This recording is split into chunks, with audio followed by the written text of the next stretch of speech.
Cobb TV. Watch your life make sense.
Hello again, and welcome to Kabbalah Revealed.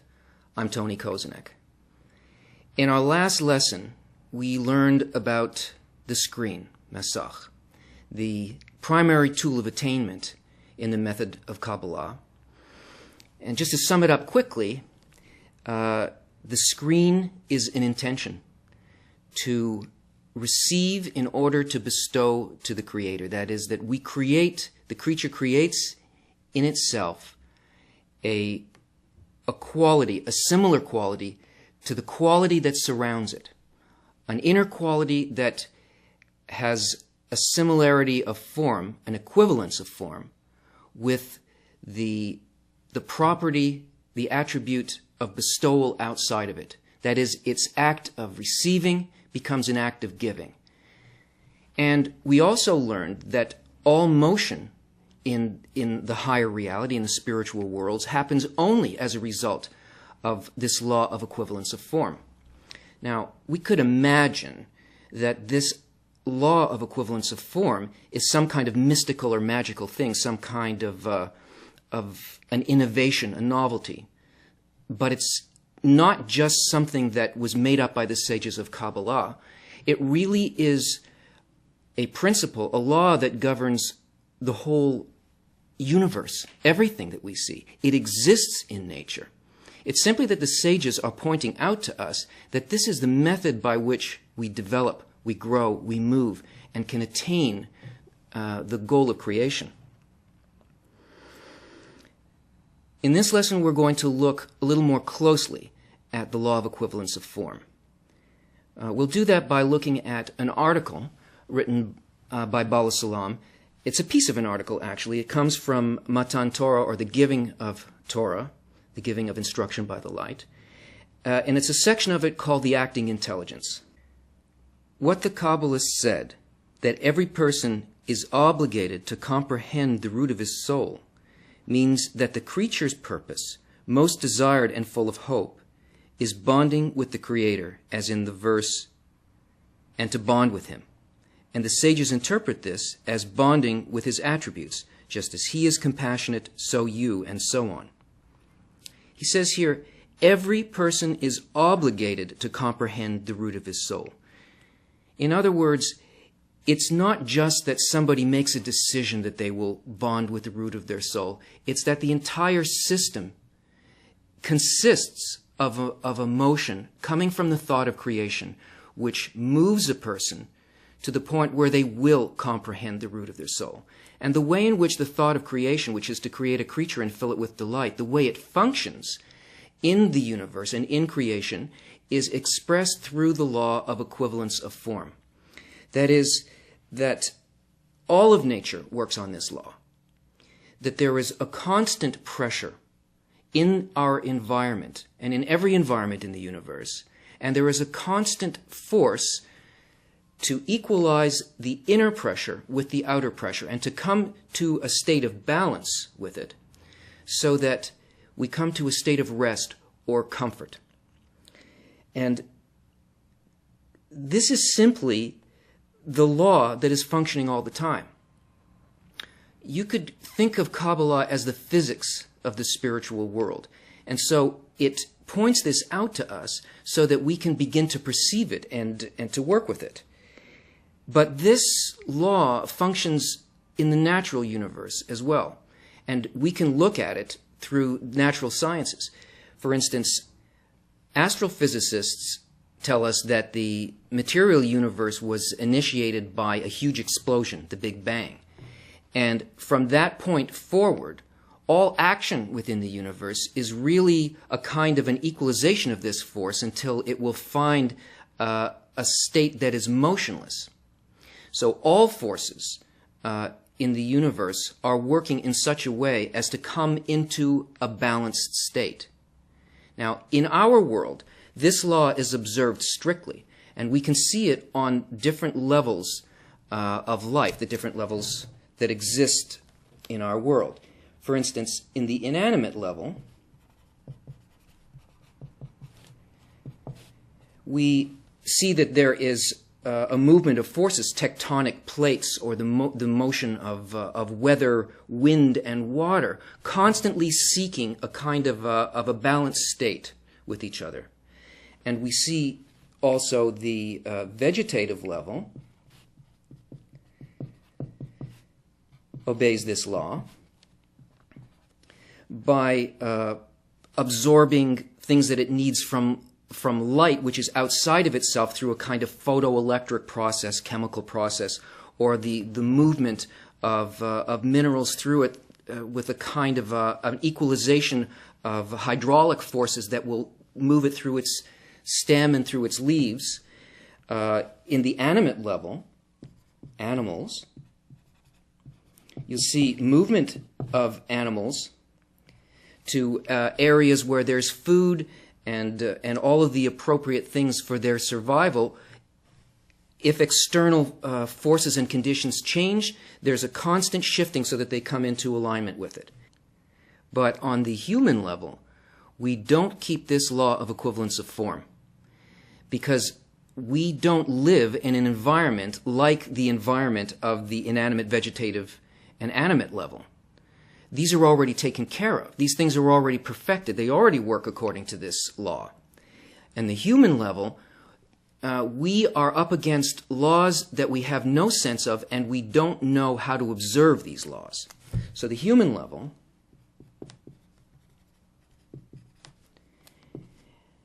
which is not the sort of intellectual and physical human animal, but the part of creation itself that is supposed to be connected to the upper forces, is not involved in the keeping of these physical expressions of equivalence of form, but must learn how to keep the law of equivalence of form in the spiritual world, which is its environment.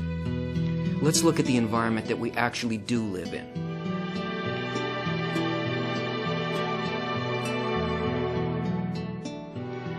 The world that surrounds the human level is based on exactly the same principle of nature, but it's a completely different order of nature, because the human level is a level of feeling, thoughts, and intentions, and there are laws and forces that work on us that are of that nature.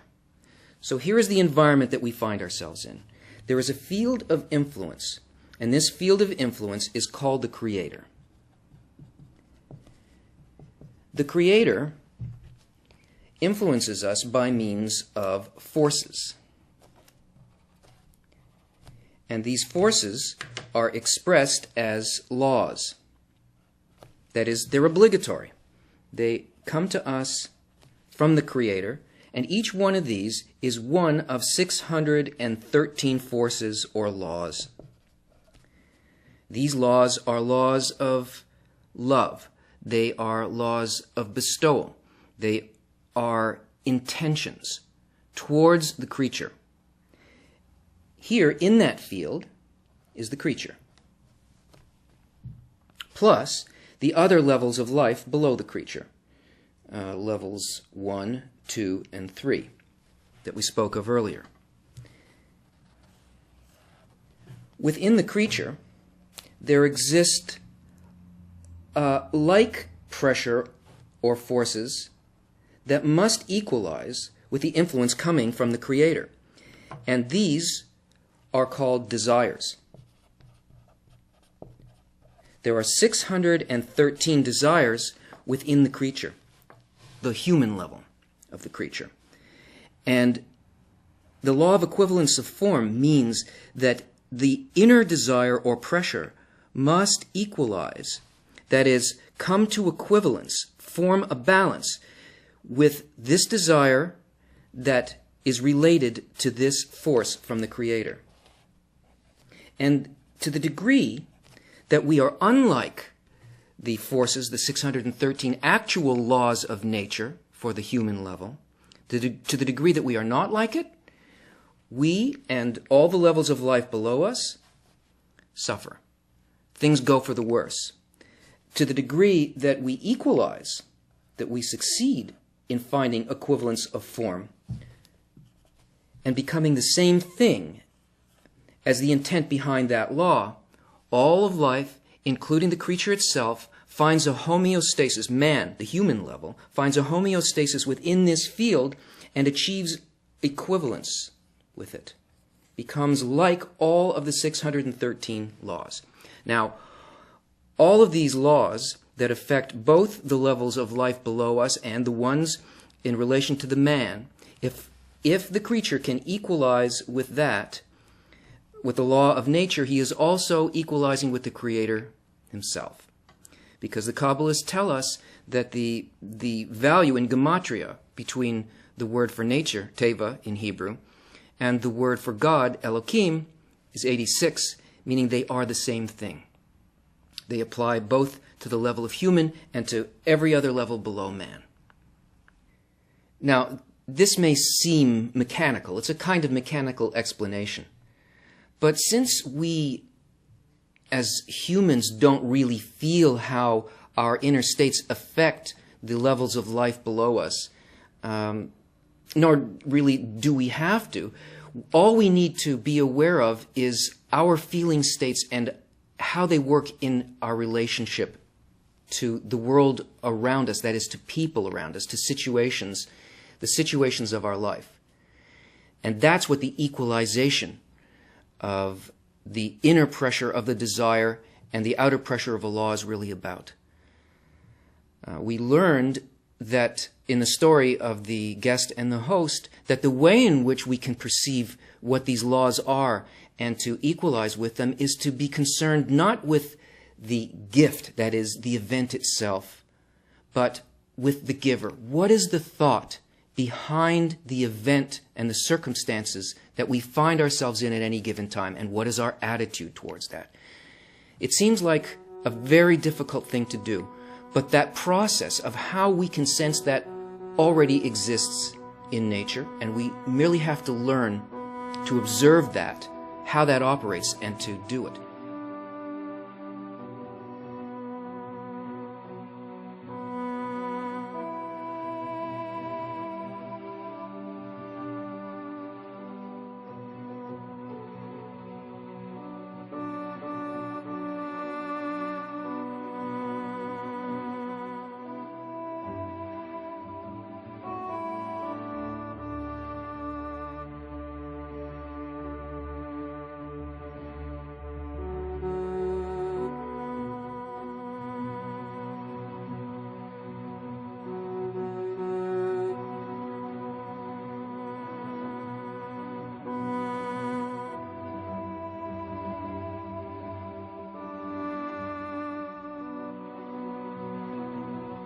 Now, let's return to the article, The Acting Intelligence by Bala Salam.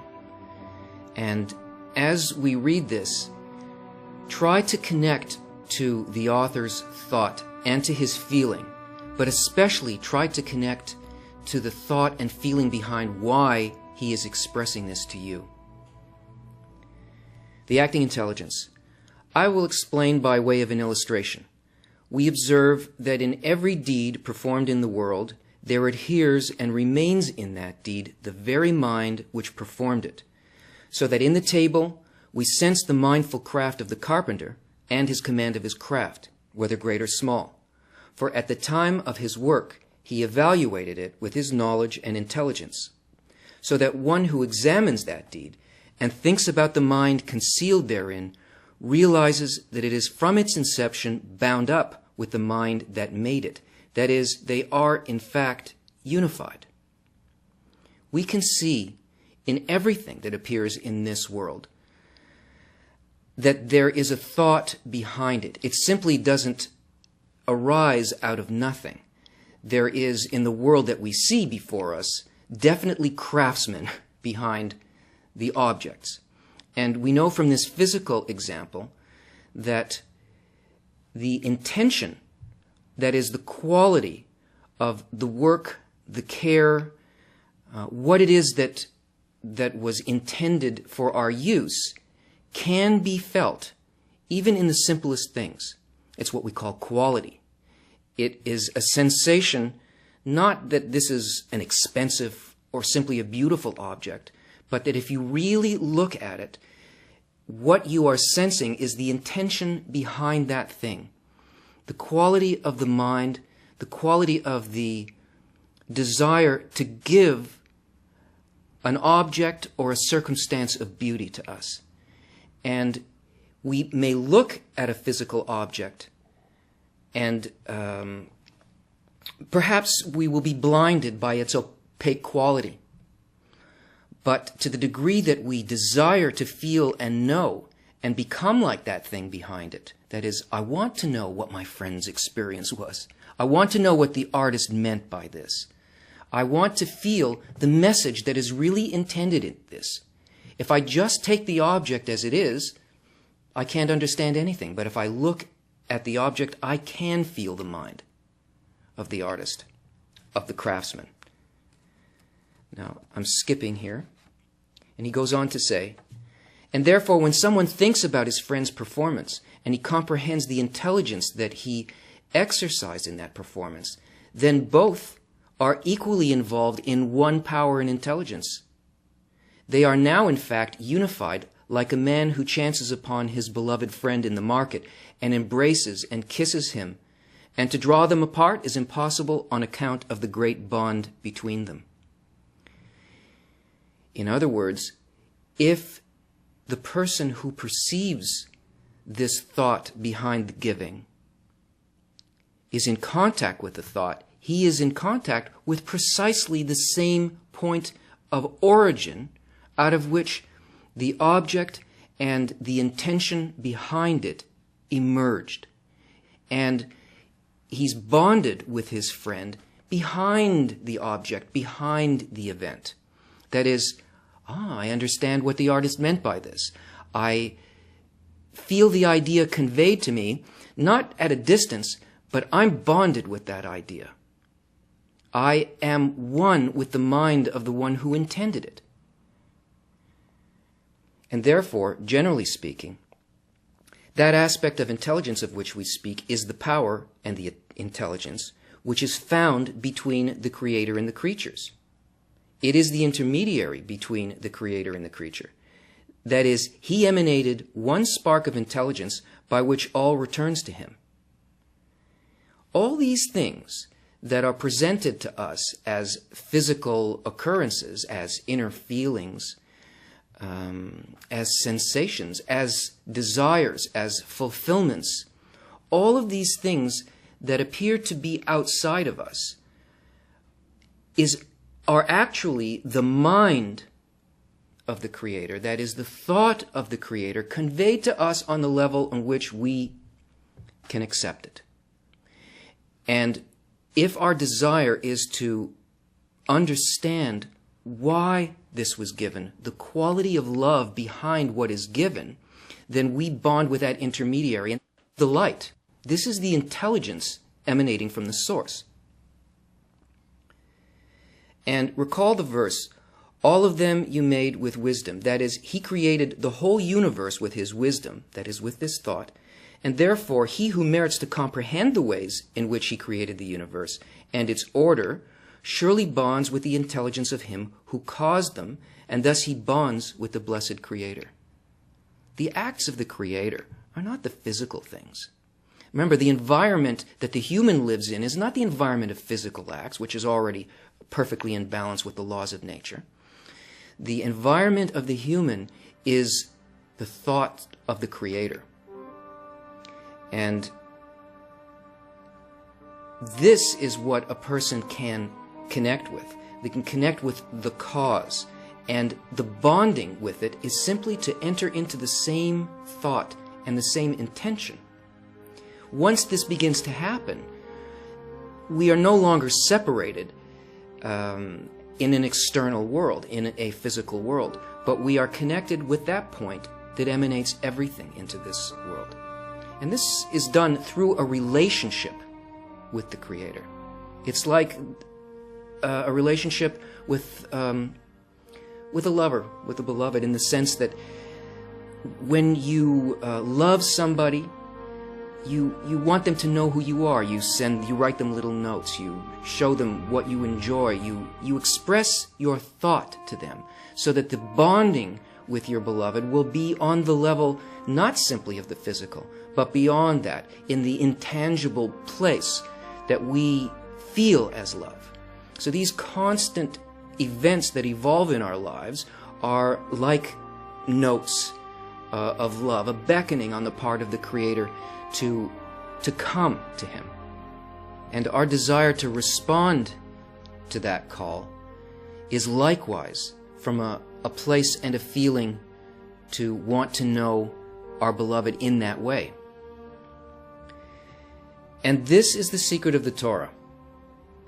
It is that all the creations of the Creator that appertain to or can be comprehended by the creatures, that means everything that was created, every single expression that exists in creation is only the expression of the Creator and is aimed specifically at this call to the creature. It's all accessible to the creature. Every single bit of it is supposed to be known by the creature. In other words, the worlds were created for man. And with this, we understand why the Creator showed us the tool of His craft. Are we in need to create worlds?